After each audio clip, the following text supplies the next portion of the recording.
احمق لوگ کہیں گے کہ مسلمان جس قبلے پر پہلے سے چلے آتے تھے اب اس سے کیوں منہ پھیر بیٹھے؟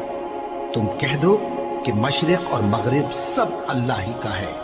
وہ جس کو چاہتا ہے سیدھے رستے پر چلاتا ہے، اور اسی طرح ہم نے تم کو امت معتدل بنایا ہے تاکہ تم لوگوں پر گواہ بنو اور پیغمبر آخر الزمان صلی اللہ علیہ وآلہ وسلم تم پر گواہ بنے۔ اور جس قبلے پر تم پہلے تھے اس کو ہم نے اس لیے مقرر کیا تھا کہ معلوم کریں کہ کون ہمارے پیغمبر کا تابع رہتا ہے اور کون الٹے پاؤں پھر جاتا ہے۔ اور یہ بات یعنی تحویل قبلہ لوگوں کو گراں معلوم ہوئی، مگر جن کو اللہ نے ہدایت بخشی ہے وہ اسے گراں نہیں سمجھتے، اور اللہ ایسا نہیں کہ تمہارے ایمان کو یوں ہی ضائع کر دے۔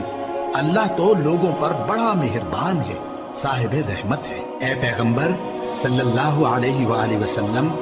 ہم تمہارا آسمان کی طرف منہ اٹھانا دیکھ رہے ہیں، سو ہم تم کو اسی قبلے کی طرف جس کو تم پسند کرتے ہو منہ کرنے کا حکم دیں گے۔ تو اپنا منہ مسجد حرام یعنی خانہ کعبہ کی طرف پھیر لو، اور تم لوگ جہاں ہوا کرو نماز پڑھنے کے وقت اسی مسجد کی طرف منہ کر لیا کرو۔ اور جن لوگوں کو کتاب دی گئی ہے وہ خوب جانتے ہیں کہ یہ نیا قبلہ ان کے پروردگار کی طرف سے حق ہے، اور جو کام یہ لوگ کرتے ہیں اللہ ان سے بے خبر نہیں۔ اور اگر تم ان اہل کتاب کے پاس تمام نشانیاں بھی لے کر آؤ تو بھی یہ تمہارے قبلے کی پیروی نہ کریں،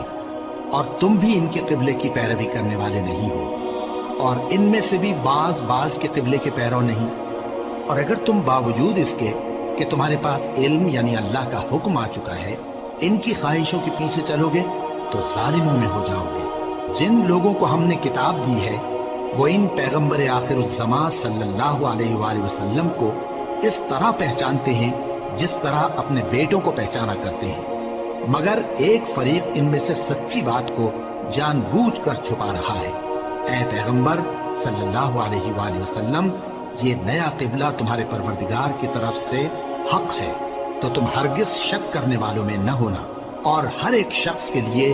ایک سمت مقرر ہے جدھر وہ عبادت کے وقت منہ کیا کرتا ہے۔ تو تم نیکیوں میں سبقت حاصل کرو، تم جہاں ہوگے اللہ تم سب کو جمع کرے گا، بے شک اللہ ہر چیز پر قادر ہے۔ اور تم جہاں سے نکلو نماز میں اپنا منہ مسجد حرام کی طرف کر لیا کرو، بے شبہ یہ تمہارے پروردگار کی طرف سے حق ہے، اور تم لوگ جو کچھ کرتے ہو اللہ اس سے بے خبر نہیں۔ اور تم جہاں سے نکلو مسجد حرام کی طرف منہ کر کے نماز پڑھا کرو، اور مسلمانوں تم جہاں ہوا کرو اسی مسجد کی طرف رخ کیا کرو۔ یہ تاکید اس لیے کی گئی ہے کہ لوگ تم کو کسی طرح کا الزام نہ دے سکیں، مگر ان میں سے جو ظالم ہیں وہ الزام دیں تو دیں، سو ان سے مت ڈرنا اور مجھی سے ڈرتے رہنا، اور یہ بھی مقصود ہے کہ میں تم کو اپنی تمام نعمتیں بخشوں، اور یہ بھی کہ تم راہ راست پر چلو۔ جس طرح من جملہ اور نعمتوں کے ہم نے تمہیں میں سے ایک رسول بھیجے ہیں جو تم کو ہماری آیتیں پڑھ پڑھ کر سناتے اور تمہیں پاک بناتے، اور کتاب یعنی قرآن اور دانائی سکھاتے ہیں، اور ایسی باتیں بتاتے ہیں جو تم پہلے نہیں جانتے تھے۔ سو تم مجھے یاد کیا کرو، میں تمہیں یاد کیا کروں گا، اور میرا احسان مانتے رہنا اور میری ناشکری نہ کرنا۔ اے ایمان والو، صبر اور نماز سے مدد لیا کرو، بے شک اللہ صبر کرنے والوں کے ساتھ ہے۔ اور جو لوگ اللہ کی راہ میں مارے جائیں ان کی نسبت یہ نہ کہنا کہ وہ مرے ہوئے ہیں، وہ مردہ نہیں بلکہ زندہ ہیں، لیکن تم کو شعور نہیں۔ اور ہم کسی قدر خوف اور بھوک اور مال اور جانوں اور میووں کے نقصان سے تمہاری آزمائش کریں گے، اور صبر کرنے والوں کو بشارت سنا دو کہ ان لوگوں پر جب کوئی مصیبت واقع ہوتی ہے تو کہتے ہیں کہ ہم اللہ ہی کا مال ہیں اور اسی کی طرف لوٹ کر جانے والے ہیں۔ یہی لوگ ہیں جن پر ان کے پروردگار کی عنایتیں ہیں اور خصوصی رحمت بھی ہے، اور یہی سیدھے رستے پر ہیں۔ بے شک کوہ صفا اور مروہ اللہ کی نشانیوں میں سے ہیں، تو جو شخص خانہ کعبہ کا حج یا عمرہ کرے اس پر کچھ گناہ نہیں کہ دونوں کے درمیان چکر لگائے، بلکہ یہ ایک نیک کام ہے، اور جو کوئی نیک کام کرے تو اللہ قدردان ہے، دانا ہے۔ جو لوگ ہمارے حکموں اور ہدایتوں کو جو ہم نے نازل کی ہے کسی غرض فاسد سے چھپاتے ہیں، باوجود کہ ہم نے ان کو لوگوں کے سمجھانے کے لیے اپنی کتاب میں کھول کھول کر بیان کر دیا ہے۔ ایسوں پر اللہ اور تمام لعنت کرنے والے لعنت کرتے ہیں۔ ہاں، جو توبہ کرتے ہیں اور اپنی حالت درست کر لیتے ہیں اور احکام الہی کو صاف صاف بیان کر دیتے ہیں تو میں ان کے قصور معاف کر دیتا ہوں، اور میں بڑا معاف کرنے والا، بڑا مہربان ہوں۔ جو لوگ کافر ہوئے اور کافر ہی مرے، ایسوں پر اللہ کی اور فرشتوں کی اور انسانوں کی سب کی لعنت، وہ ہمیشہ اسی لعنت میں گرفتار رہیں گے۔ ان سے نہ تو عذاب ہلکا ہی کیا جائے گا اور نہ انہیں کچھ مہلت ملے گی۔ اور لوگوں، تمہارا معبود ایک ہی معبود ہے، اس بڑے مہربان اور رحم والے کے سوا کوئی عبادت کے لائق نہیں۔ بے شک آسمانوں اور زمین کے پیدا کرنے میں اور رات اور دن کے ایک دوسرے کے پیچھے آنے جانے میں اور کشتیوں اور جہازوں میں جو سمندر میں لوگوں کے فائدے کے لیے رواں ہیں، اور میں جس کو اللہ آسمان سے برساتا اور اس سے زمین کو اس کے مردہ ہو جانے کے بعد زندہ یعنی خشک ہو جانے کے بعد سرسبز کر دیتا ہے، اور زمین پر ہر قسم کے جانور پھیلانے میں اور ہواؤں کے چلانے میں اور بادلوں میں جو آسمان اور زمین کے درمیان گھرے رہتے ہیں، عقل مندوں کے لیے اللہ کی قدرت کی نشانیاں ہیں۔ اور بعض لوگ ایسے ہیں جو غیر اللہ کو اللہ کا شریک بناتے اور ان سے اللہ کی سی محبت کرتے ہیں، لیکن جو ایمان والے ہیں وہ تو اللہ ہی کے سب سے زیادہ دوستدار ہیں۔ اور اے کاش ظالم لوگ جو بات عذاب کے وقت دیکھیں گے اب دیکھ لیتے کہ سب طرح کی طاقت اللہ ہی کو ہے، اور یہ کہ اللہ سخت عذاب کرنے والا ہے۔ اس دن کفر کے پیشوا اپنے پیروں سے بیزاری ظاہر کریں گے اور دونوں عذاب الہی دیکھ لیں گے اور ان کے آپس کے تعلقات منقطع ہو جائیں گے۔ یہ حال دیکھ کر پیروی کرنے والے حسرت سے کہیں گے کہ اے کاش ہمیں پھر دنیا میں جانا نصیب ہو، تاکہ جس طرح یہ ہم سے بیزار ہو رہے ہیں اسی طرح ہم بھی ان سے بیزار ہوں۔ اس طرح اللہ ان کے اعمال حسرت بنا کر دکھائے گا اور وہ دوزخ سے نکل نہیں سکیں گے۔ لوگوں، جو چیزیں زمین میں حلال طیب ہیں وہ کھاؤ، اور شیطان کے قدموں پر نہ چلو، وہ تمہارا کھلا دشمن ہے۔ وہ تو تم کو برائی اور بے حیائی ہی کے کام کرنے کو کہتا ہے، اور یہ بھی کہ اللہ کی نسبت ایسی باتیں کہو جن کا تمہیں کچھ بھی علم نہیں۔ اور جب ان لوگوں سے کہا جاتا ہے کہ جو کتاب اللہ نے نازل فرمائی ہے اس کی پیروی کرو، تو کہتے ہیں نہیں، بلکہ ہم تو اسی چیز کی پیروی کریں گے جس پر ہم نے اپنے باپ دادا کو پایا۔ بھلا اگرچہ ان کے باپ دادا نہ کچھ سمجھتے ہوں اور نہ سیدھے رستے پر ہوں، تب بھی وہ انہی کی تقلید کیے جائیں گے۔ جو لوگ کافر ہیں ان کی مثال اس شخص کی سی ہے جو کسی ایسی چیز کو آواز دے جو پکار اور آواز کے سوا کچھ سن نہ سکے۔ یہ بہرے ہیں، گونگے ہیں، اندھے ہیں کہ کچھ سمجھ ہی نہیں سکتے۔ اے اہل ایمان، جو پاکیزہ چیزیں ہم نے تم کو عطا فرمائی ہیں ان کو کھاؤ، اور اگر اللہ ہی کے بندے ہو تو اس کی نعمتوں کا شکر بھی ادا کرو۔ اس نے تو تم پر بس مرا ہوا جانور اور لہو اور سور کا گوشت اور جس چیز پر اللہ کے سوا کسی اور کا نام پکارا جائے حرام کر دیا ہے۔ ہاں، جو مجبور ہو جائے، بشرطے کہ اللہ کی نافرمانی نہ کرے اور حد ضرورت سے باہر نہ نکل جائے، اس پر کچھ گناہ نہیں۔ بے شک اللہ بخشنے والا ہے، رحم کرنے والا ہے۔ جو لوگ اللہ کی کتاب سے ان آیتوں اور ہدایتوں کو جو اس نے نازل فرمائی ہیں چھپاتے اور ان کے بدلے تھوڑی سی قیمت یعنی دنیاوی منفعت حاصل کرتے ہیں، وہ اپنے پیٹوں میں محض آگ بھرتے ہیں۔ ایسے لوگوں سے اللہ قیامت کے دن نہ کلام کرے گا اور نہ ان کو گناہوں سے پاک کرے گا، اور ان کے لیے دکھ دینے والا عذاب ہے۔ یہ وہ لوگ ہیں جنہوں نے ہدایت چھوڑ کر گمراہی اور بخشش چھوڑ کر عذاب خرید لیا۔ یہ آتش جہنم کی کیسی برداشت کرنے والے ہیں۔ یہ اس لیے کہ اللہ نے کتاب سچائی کے ساتھ نازل فرمائی، اور جن لوگوں نے اس کتاب میں اختلاف کیا وہ ضد میں آ کر نیکی سے دور ہو گئے ہیں۔ نیکی یہی نہیں کہ تم مشرق و مغرب کو قبلہ سمجھ کر ان کی طرف منہ کر لو، بلکہ نیکی یہ ہے کہ لوگ اللہ پر اور روز آخر پر اور فرشتوں پر اور اللہ کی کتاب پر اور پیغمبروں پر ایمان لائیں، اور مال باوجود عزیز رکھنے کے رشتہ داروں اور یتیموں اور محتاجوں اور مسافروں اور مانگنے والوں کو دیں، اور گردنوں کے چھڑانے میں خرچ کریں، اور نماز پڑھیں اور زکات دیں، اور جب عہد کر لیں تو اس کو پورا کریں، اور سختی اور تکلیف میں اور جنگ کے وقت ثابت قدم رہیں۔ یہی لوگ ہیں جو ایمان میں سچے ہیں، اور یہی ہیں جو اللہ سے ڈرنے والے ہیں۔ مومنوں، تم کو مقتولوں کے بارے میں قصاص یعنی خون کے بدلے خون کا حکم دیا جاتا ہے، اس طرح پر کہ آزاد کے بدلے آزاد مارا جائے، اور غلام کے بدلے غلام، اور عورت کے بدلے عورت۔ اور اگر قاتل کو اس کے مقتول بھائی کے قصاص میں سے کچھ معاف کر دیا جائے تو وارث مقتول کو پسندیدہ طریق سے قرارداد کی پیروی یعنی مطالبہ خون بہا کرنا اور قاتل کو خوشخوئی کے ساتھ ادا کرنا چاہیے۔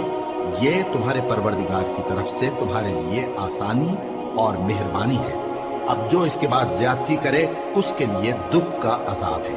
اور اے اہل عقل، حکم قصاص میں تمہاری زندگانی ہے کہ تم قتل و خونریزی سے بچو۔ تم پر فرض کیا جاتا ہے کہ جب تم میں سے کسی کو موت کا وقت آ جائے تو اگر وہ کچھ مال چھوڑ جانے والا ہو تو ماں باپ اور رشتہ داروں کے لیے دستور کے مطابق وصیت کر جائے۔ اللہ سے ڈرنے والوں پر یہ ایک حق ہے۔ پھر جو شخص وصیت کو سننے کے بعد اس کو بدل ڈالے تو اس کے بدلنے کا گناہ انہی لوگوں پر ہے جو اس کو بدلے، اور بے شک اللہ سنتا جانتا ہے۔ اب اگر کسی کو وصیت کرنے والے کی طرف سے کسی وارث کی طرفداری یا حق تلفی کا اندیشہ ہو تو اگر وہ وصیت کو بدل کر وارثوں میں صلح کرا دے تو اس پر کچھ گناہ نہیں، بے شک اللہ بخشنے والا ہے، رحم والا ہے۔ مومنوں، تم پر روزے فرض کیے گئے ہیں جس طرح تم سے پہلے لوگوں پر فرض کیے گئے تھے تاکہ تم پرہیزگار بنو۔ روزوں کے دن گنتی کے چند روز ہیں، تو جو شخص تم میں سے بیمار ہو یا سفر میں ہو تو دوسرے دنوں میں روزوں کا شمار پورا کر لے۔ اور جو لوگ روزہ رکھنے کی طاقت رکھیں لیکن رکھے نہیں، وہ روزے کے بدلے محتاج کو کھانا کھلا دیں۔ اور جو کوئی اپنی مرضی سے زیادہ نیکی کرے تو اس کے حق میں زیادہ اچھا ہے، اور اگر سمجھو تو روزہ رکھنا ہی تمہارے حق میں بہتر ہے۔ روزوں کا مہینہ رمضان کا مہینہ ہے جس میں قرآن اول نازل ہوا جو لوگوں کا رہنما ہے اور جس میں ہدایت کی کھلی نشانیاں ہیں اور جو حق و باطل کو الگ الگ کرنے والا ہے۔ تو جو کوئی تم میں سے اس مہینے میں موجود ہو چاہیے کہ پورے مہینے کے روزے رکھے، اور جو بیمار ہو یا سفر میں ہو تو دوسرے دنوں میں روزے رکھ کر ان کا شمار پورا کر لے۔ اللہ تمہارے حق میں آسانی چاہتا ہے اور سختی نہیں چاہتا، اور یہ آسانی کا حکم اس لیے دیا گیا ہے کہ تم روزوں کا شمار پورا کر لو، اور اس احسان کے بدلے کہ اللہ نے تم کو ہدایت بخشی ہے تم اس کو بزرگی سے یاد کرو اور اس کا شکر کرو۔ اور اے پیغمبر، جب تم سے میرے بندے میرے بارے میں دریافت کریں تو انہیں معلوم ہو کہ میں تو تمہارے پاس ہی ہوں۔ جب کوئی پکارنے والا مجھے پکارتا ہے تو میں اس کی دعا قبول کرتا ہوں۔ تو ان کو چاہیے کہ میرے حکموں کو مانیں اور مجھ پر ایمان رکھیں تاکہ نیک رستہ پائیں۔ روزوں کی راتوں میں تمہارے لیے اپنی عورتوں کے پاس جانا جائز کر دیا گیا ہے، وہ تمہاری پوشاک ہیں اور تم ان کی پوشاک ہو۔ اللہ کو معلوم ہے کہ تم ان کے پاس جانے سے اپنے حق میں خیانت کرتے تھے، سو اس نے تم پر مہربانی کی اور تمہاری حرکات سے درگزر فرمائی، تو اب تم کو اختیار ہے کہ ان سے مباشرت کرو۔ اور اللہ نے جو چیز تمہارے لیے لکھ رکھی ہے یعنی اولاد، اس کو اللہ سے طلب کرو اور کھاؤ اور پیو یہاں تک کہ صبح کی سفید دھاری رات کی سیاہ دھاری سے الگ نظر آنے لگے، پھر روزہ رکھ کر رات تک پورا کرو۔ اور جب تم مسجدوں میں اعتکاف بیٹھتے ہو تو ان سے مباشرت نہ کرو، یہ اللہ کی حدیں ہیں، ان کے پاس نہ جانا۔ اسی طرح اللہ اپنی آیتیں لوگوں کے سمجھانے کے لیے کھول کھول کر بیان فرماتا ہے تاکہ وہ پرہیزگار بنے۔ اور آپس میں ایک دوسرے کا مال ناحق نہ کھاؤ اور نہ اس کو رشوتاً حاکموں کے پاس پہنچاؤ تاکہ لوگوں کے مال کا کچھ حصہ ناجائز طور پر کھا جاؤ، اور اسے تم جانتے بھی ہو۔ اے پیغمبر، لوگ تم سے نئے چاند کے بارے میں دریافت کرتے ہیں کہ گھٹتا بڑھتا کیوں ہے۔ کہہ دو کہ وہ لوگوں کے کاموں کی میعادیں اور حج کے وقت معلوم ہونے کا ذریعہ ہے، اور نیکی اس بات میں نہیں کہ احرام کی حالت میں گھروں میں ان کے پچھواڑے کی طرف سے آؤ، بلکہ نیکوکار وہ ہے جو پرہیزگار ہو، اور گھروں میں ان کے دروازوں سے آیا کرو اور اللہ سے ڈرتے رہو تاکہ کامیاب ہو جاؤ۔ اور جو لوگ تم سے لڑتے ہیں تم بھی اللہ کی راہ میں ان سے لڑو، مگر زیادتی نہ کرنا، کہ اللہ